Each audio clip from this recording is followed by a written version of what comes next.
Hello there, I'm Natasha Koo, the founder of Feminine Space, and welcome to day 5 of this beautiful 30-day video journey.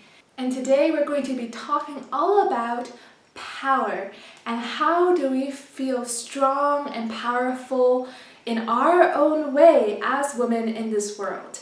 And this topic is so big that this is actually going to be the first of 3 videos talking all about how we can feel powerful and strong as women in this modern day. So let's dive straight in. The first part of this series on powerful women is to actually take a look at what power has been for women in the longest time since history, but also how we can then take a look at it from kind of the point of view today in our modern life, in this very moment. No matter what you have experienced in the past, no matter what has happened to your lineage and the women who may have felt suppressed or very held back in their expression and strength and power in history. So today this is a very kind of foundational video to get into this topic of power, because before we even talk about what it could be for you right now, I want to make a really clear statement that we're not going to be talking about the power that is egotistical, narcissistic, or the power over others, or supremacy, or that type of thing, right? I'm talking about the power that comes from within us and how to tap to that inner strength that was always there and allow this strength to carry us through life, even the darkest, the toughest moments. And I just want to make a clear statement that the strength we're talking about is from within us, and not necessarily one that's dependent on putting others down or having a huge following so that we feel like we're a leader in our life. It's one that is there, very loving, very gentle, yet powerful and strong. And a short history of power for women and how I have experienced it in my own very lineage. Perhaps this is something that you can explore for yourself, but I find it so important to take a look at what has power meant for women and how we can then redefine it for ourselves today, and to look at how the possibilities are now endless for us if we really choose to feel the strength that is here and to lift that out. Now, for the longest time, power that is within women has been activated in a way that first had to be channeled through pleasing others, whether the father, brother, husband, whatever male figure was within the family. And so I'm talking more about the patriarchal type of society that we know it in the past centuries, and how as women we had a very specific role to bring up children, to help within the household, and to keep the family name up there, right? And to provide as much help as we can, whether within the family, in the work, on the land, whatever it may be. But our role was confined usually within that. And how well we were respected and how well we did and how well we felt like we were valued was directly through what we contributed and what was expected of us. So this means that for hundreds and hundreds of years, the woman of our ancestry has gone through a lot of suppression, and a lot of suppression not just of their inner power, but of their dreams, their creativity, their visions, and what opportunity and that huge potential that is within themselves. Now that's really important to acknowledge, because this is a pattern that was kind of built and enforced within the feminine for just centuries and maybe even millenniums. And it is something that we must first make peace with. Because if you look into your own lineage or even into your own life, you might find that there were parts of your life or parts or moments where you felt like you couldn't really break free from what was expected of you, and that perhaps that life gave you a script and you were already set out to do a certain something, what was expected of you, what would please kind of the figures within your family or those in authority.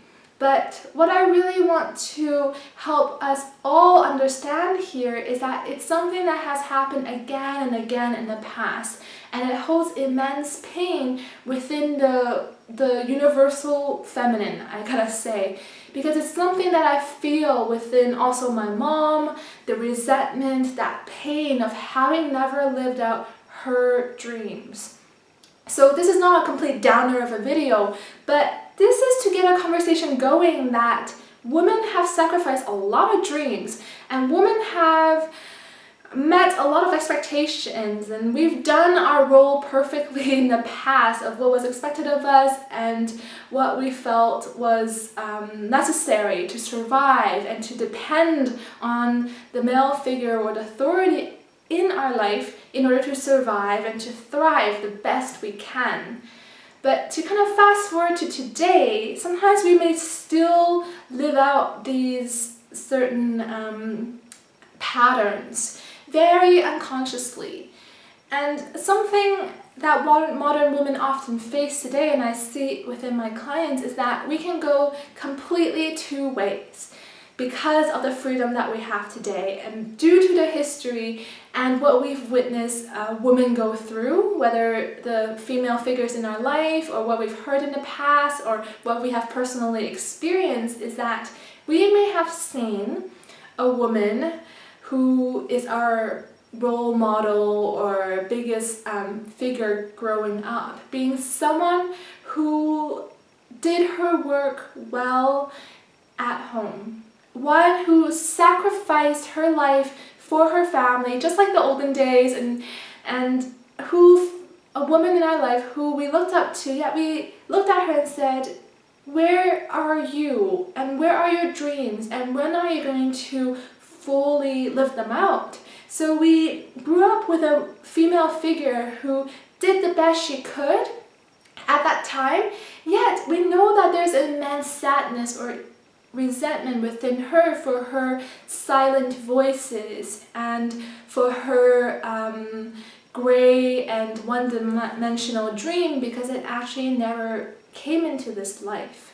So if we grew up in this kind of household, something we can do is that we can go in one direction and we end up being very loving, we end up very giving, just like that mother or just like that female figure.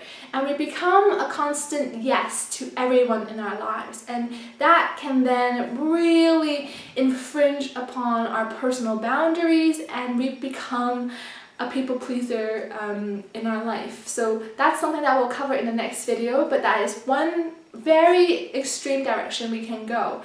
But the thing is that we won't feel good or empowered because we're just doing it because we feel like we can gain happiness through others.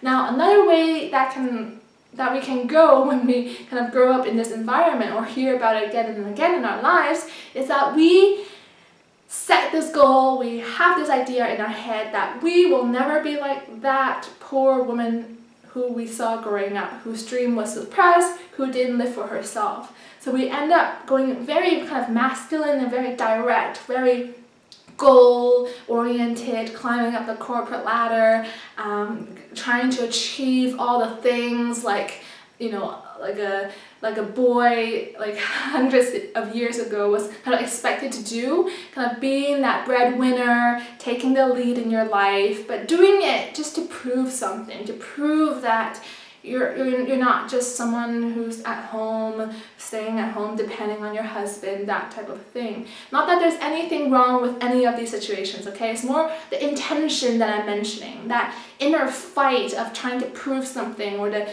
inner suppression of just going along with it because you don't want to stand up. Yeah, I want to make it really clear that I'm not putting, you know, corporate women down or stay-at-home women down, nothing at all. I'm talking about the intention, the motivation that drives us to take these steps in life, and how sometimes through our past experiences it can drive us into the extreme, like I'm mentioning here.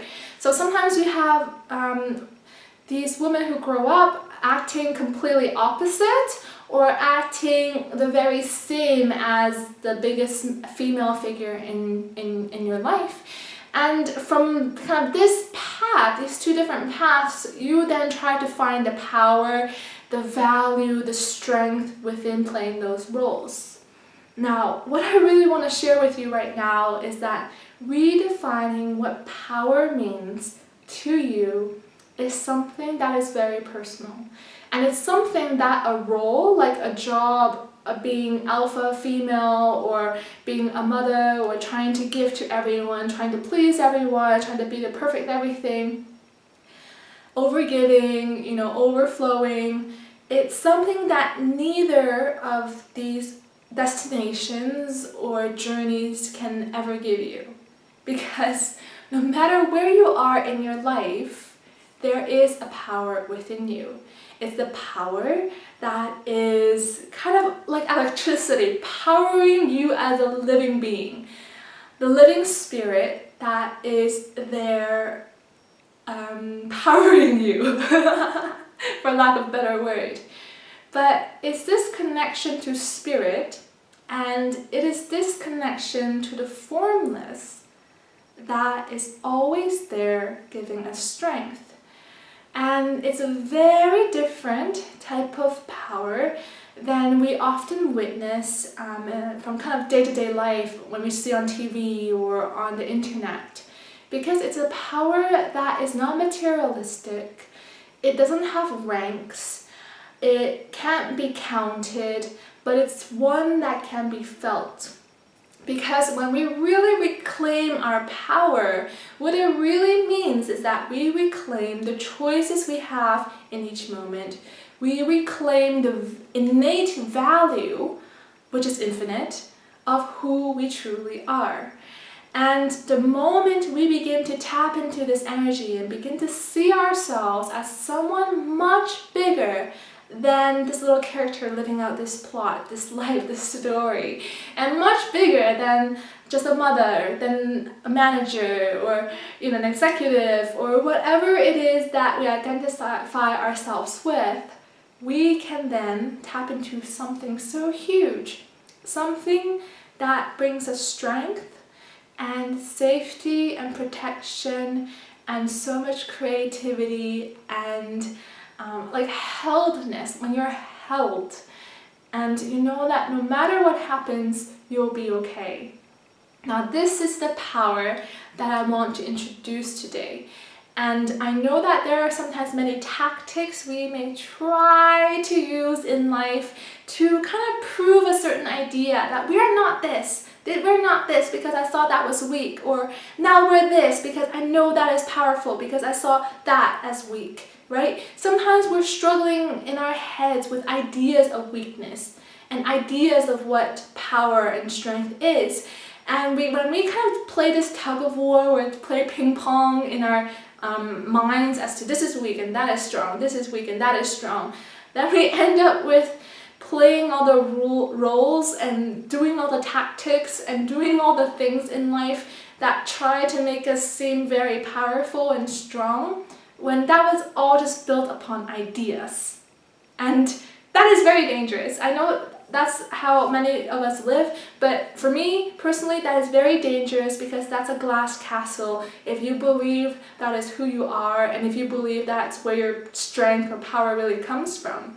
Because no matter where you are in your life, you are still powerful, you are still this living being, and you can still tap into your strength and your creativity from solving problems, for finding new ways, for listening to your wisdom and intuition.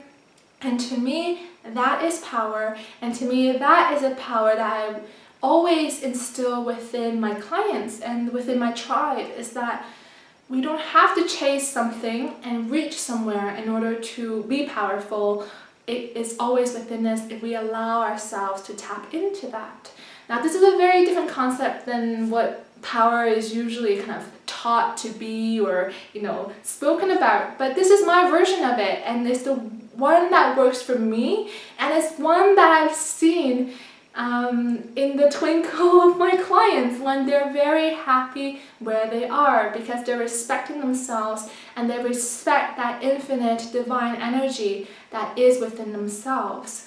And although we may forget and we might be caught up in all sorts of whirlwind and emotional drama in our life, this is something we can always connect to, and it's always there, and that's the beautiful thing. So this is the video that I wanted to share with you to give you an idea of what power can be.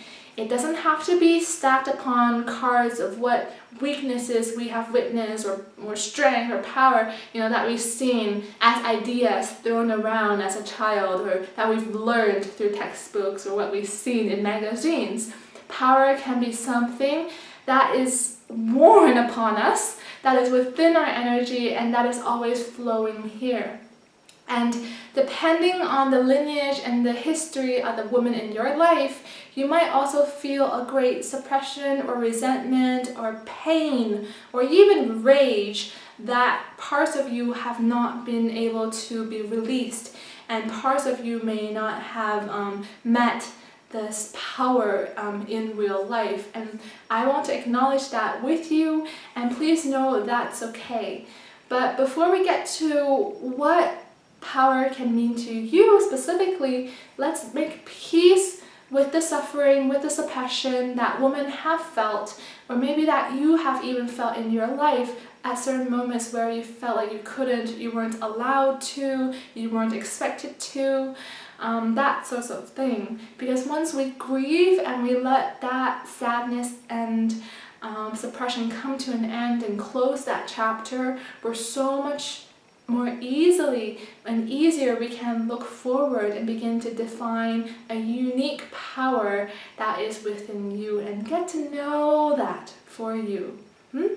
So that's the video for today, and I hope you really enjoyed it. We definitely went on a completely direction, probably as you expected, but it's something that will last for you for the rest of your life, and it's not something that will come crashing down because it doesn't hold as a truth. So I'll be the messenger and I'll just kind of crack those old beliefs. But let me know in the comments what you think of power. What is it to you? And how has power played a role for women in your life, in your lineage, for yourself currently?